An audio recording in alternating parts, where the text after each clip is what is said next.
The question that I will answer today is, what are complement disorders? But to answer this question, one should have basic knowledge about the complement system, or the complement proteins that make up a major part of the immune system.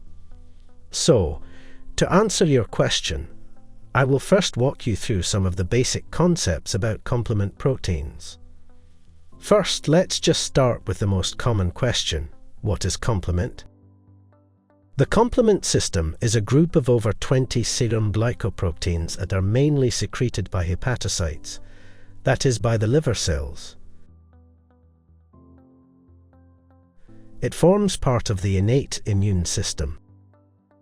The main functions of the complement proteins include promotion of the inflammatory response, helping to eliminate pathogens through cell lysis, and complementing or enhancing the immune response. The complement system component is designated by the letter C, followed by a number in the names of the complement proteins. Two other proteins that take part in the alternative complement pathway are factor B and factor D. The complement system is activated in a cascade sequence, like that of the blood clotting cascade. The complement cascade has three main pathways which are activated in different ways. They all converge in one final common pathway at C3. The classical pathway, C1, C4, C2, is activated by the presence of antigen-antibody immune complexes and some viral envelopes. The mannose-binding lectin, or simply the lectin pathway, is activated by MBL, an acute phase protein secreted by the liver. MBL recognizes microbes and rapidly activates the complement cascade, providing initial antigen-independent immune defense. As for the alternative pathway, it is activated by factor B, factor D, and properdin spontaneously. Its activation is therefore antigen-independent. This common pathway results in C5 to C9 being assembled into the membrane attack complex, MAC. The MAC disrupts cell membranes and leads to cell lysis. There is complex regulation and control of the complement cascade involving cell membrane-associated proteins and other plasma proteins. We have already discussed them in detail, along with the complete pathways of activation in our video on the complement system. Now that you have revised some of the basic concepts related to the complement system, it would be easier for you to grasp how the complement deficiency led to the manifestation of different disorders. Complement deficiency is a form of primary immunodeficiency disorder, primary immune deficiency diseases. They are rare, genetic disorders that impair the immune system.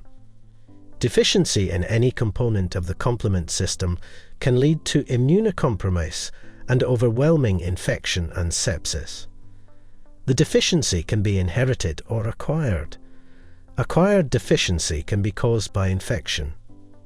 Additionally, disordered or unchecked complement activity can exacerbate inflammation and lead to illness. Autoimmune disease pathogenesis may include the complement system. MBL deficiency is thought to be the most common, due to which the lectin pathway of activation of the complement cascade is disrupted, and the overall immune response is affected. Like other immune deficiency syndromes, complement deficiency also has a genetic basis. Most complement deficiencies follow autosomal recessive inheritance. MBL deficiency can be both autosomal dominant and recessive. Properdin deficiency may be inherited as an X-linked trait. But as I mentioned before, complement deficiencies can also be acquired, for example, post-infection. Complement deficiencies are rare. As a result of their poor clinical characterization and difficulty in detection, many cases remain undiagnosed. So you can deduce that the deficiency of the complement proteins leads to the development of complement disorders.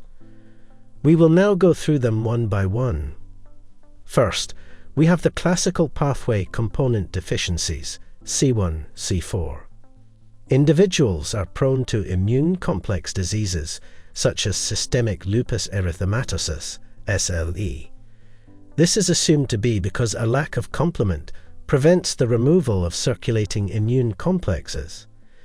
This leads to their deposition in tissues and associated inflammatory response. Reduced clearance of apoptotic cells by the complement system may also lead to the development of autoantigens. C2 deficiency is also associated with an increased risk of severe, recurrent pyogenic sinus and respiratory tract infections and cardiovascular disease.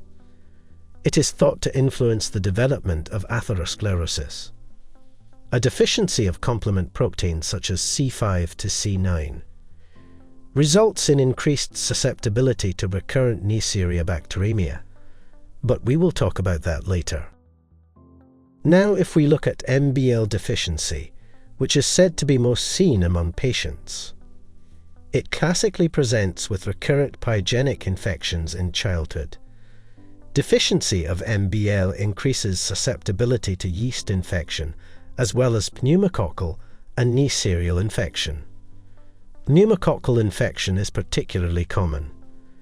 There is also an association with SLE and possibly atherosclerosis.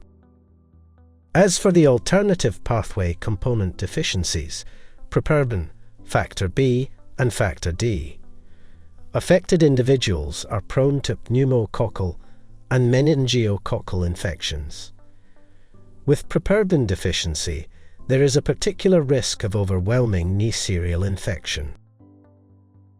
Other than the disruption in the pathways of the complement cascade, if we look at the complement system as a whole, we can see that the C3 deficiency can lead to problems with the opsonization of the pathogen.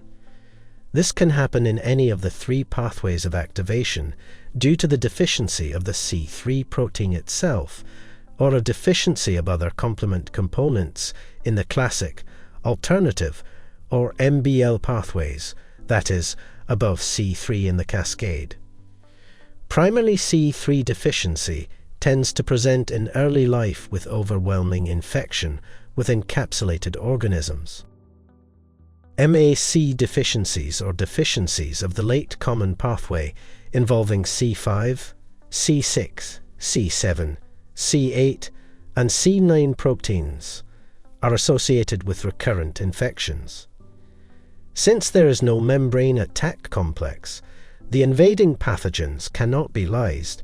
This results in the increase in the population of the pathogenic cell in the internal environment of the body. The membrane attack complex plays an important role in neutralizing Neisseria and deficiencies, therefore, predisposing to infection with meningococci and gonococci. So far, we have talked about the complement disorders that occur due to the deficiency of complement proteins. But complement disorders can develop to the deficiency of complement regulatory proteins, such as if the proteins that regulate the complement cascade are deficient, the complement system can become overactivated. If a regulatory protein such as the C1 esterase inhibitor, which as the name indicates is an inhibitory protein whose function is the regulation of the classical pathway deficient, it can lead to the development of angioedema. Acquired angioedema due to C1 inhibitor deficiency is a serious condition that may result in life-threatening asphyxiation due to laryngeal edema. A disease known as paroxysmal nocturnal hemoglobinuria can also occur because of the overactivation of the complement system. If we look at the prognosis and complications of these disorders, C3 deficiency can lead to recurrent infections with severe sequelae and high morbidity and mortality. There may be overwhelming sepsis in early life. Deficiencies of the components of the MAC, C5 to C9 proteins, tend to lead to less severe infections and a better prognosis with careful management. People with a classical pathway deficiency are at high risk of developing the autoimmune disease, but have a lower risk of overwhelming sepsis. Other complications that can result due to complement disorders are respiratory tract damage and CNS damage due to recurrent infections, and meningitis can occur. End organ damage due to circulating immune complexes, for example, chronic kidney disease. Death due to overwhelming infection. As for the differential diagnosis, other than the complement deficiency, these are the causes that can lead to the development of complement disorders. Immunoglobulin deficiencies. Other causes of immunosuppression, for example, steroids use, chemotherapy, leukemia. Incidental infection with relevant organisms, and incidental autoimmune disease. The management of complement disorders is mainly supportive treatment, such as medications prescribed for the treatment of infection. The treatment protocol depends on the type of infection the patient is suffering from. Autoimmune disease should be treated with immunosuppressive therapy according to protocols for the particular disease in question. This may lead to an increased susceptibility to infection, and a balance must often be struck between controlling immune complex disease and increasing propensity to infection.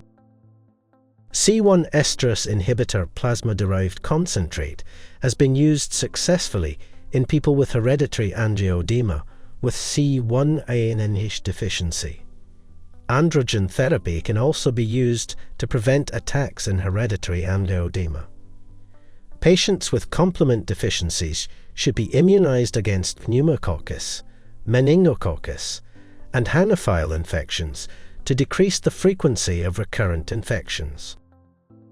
With this, we end our answer to the question, what are complement disorders? You can find comprehensive video related to the complement system and its pathways of activation on sqadia.com. Explore our extensive library of over 1,800 video lectures to learn about a wide range of topics. Only on sqadia.com.